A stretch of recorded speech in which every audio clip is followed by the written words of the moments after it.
This book you wrote, the first version of this book, Unlocking the Mysteries of Creation, by Dennis Peterson, came out in the 80s. So Oh yeah, I definitely wanted to talk about this beautiful book, so our audience will get to learn. Because when I think of you, I think first of all, first of all, your relationship with the Lord and your walk with God, but then the fact that you are a creation scientist. I think, and that might not be the first thing you go to when you think of yourself. You probably think of God, family, life, work, yeah, and then somewhere along the line you think of your study of creation and young Earth creation science more specifically.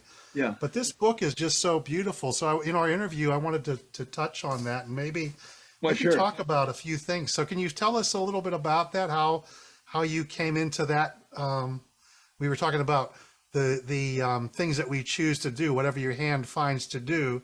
Yeah. How did your hand find this particular This, science? this is the cover that most people are familiar with because there were 10,000 copies of that first edition that you have that were Hmm. printed with that cover.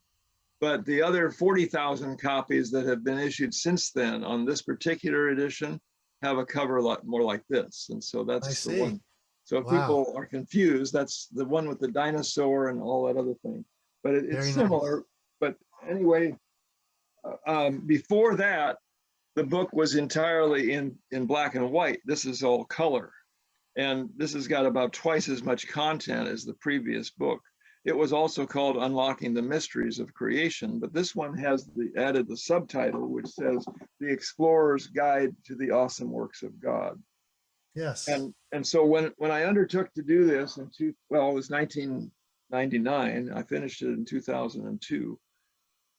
Um, it was really the fruit of many years, going all the way back to the 70s, of research and writing and teaching, and again from 1986 when the first book came out until 2002 when this one came out.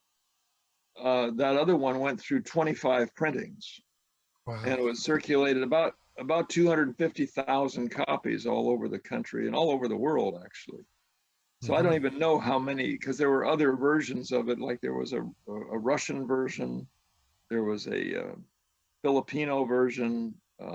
I think there were some others, but so those kind of went all over.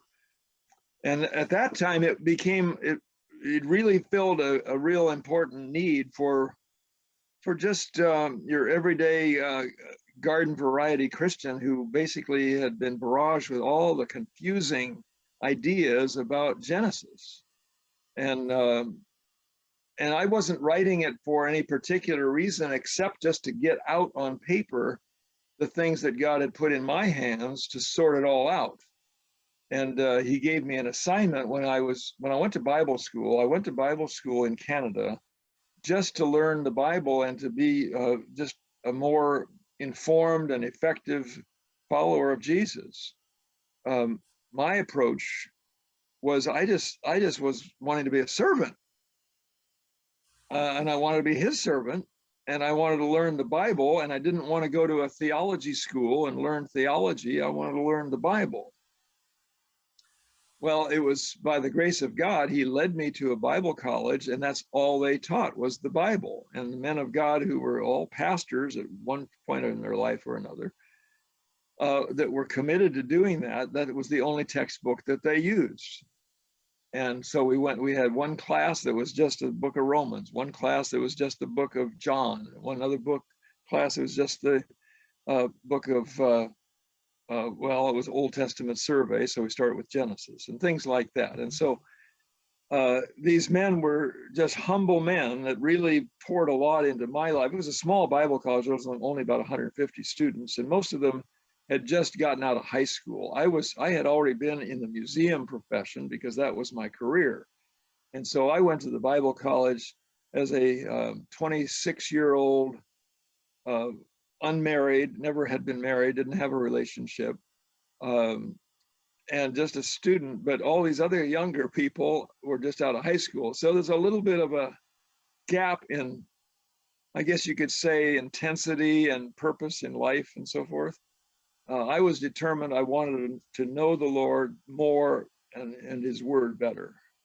Hmm. And so after being there for a year, and then as things went on, they ended up asking me because of my, I have a master's degree in history and a bachelor's degree in science, bachelor of science, master's of arts in history.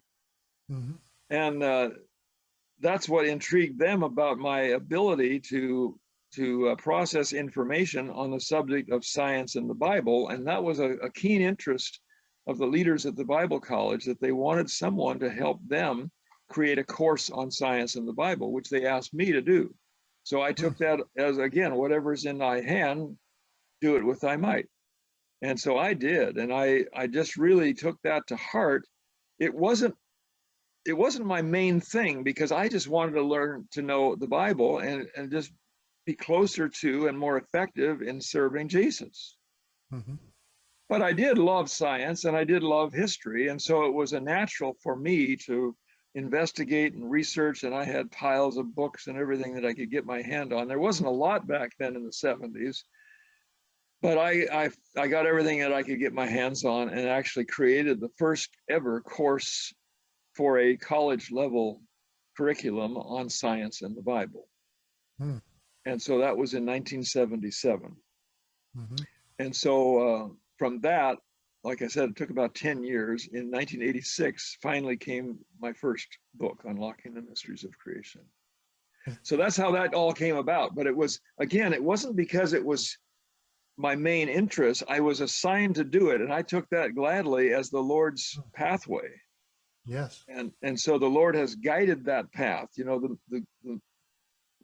the steps of a good man are ordered of the Lord, and he delighteth in his way.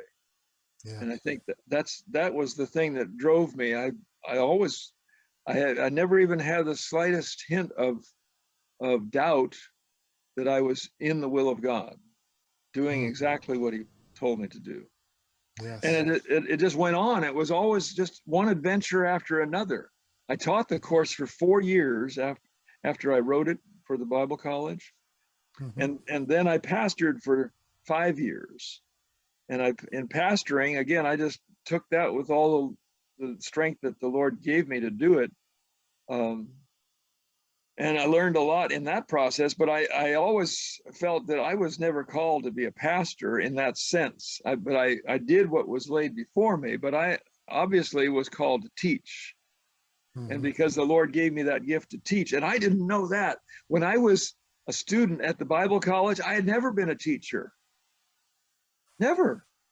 But the Lord really made it very clear to all those around me that I had been given a divine gift of teaching. Hmm. And I thought, well, that's kind of interesting. And so, but it has helped me to realize, because that teaching has been so effective over the years, I have, as much as possible, tried to always be diligent in giving the Lord the credit that this is not me or my gift or my great ideas about things. This is all God's doing, and it's by his grace. And I often share with those who I teach, I say, look, the Lord has invested in me so that I can invest in you. Or actually, he's using me to do that process of investing in you.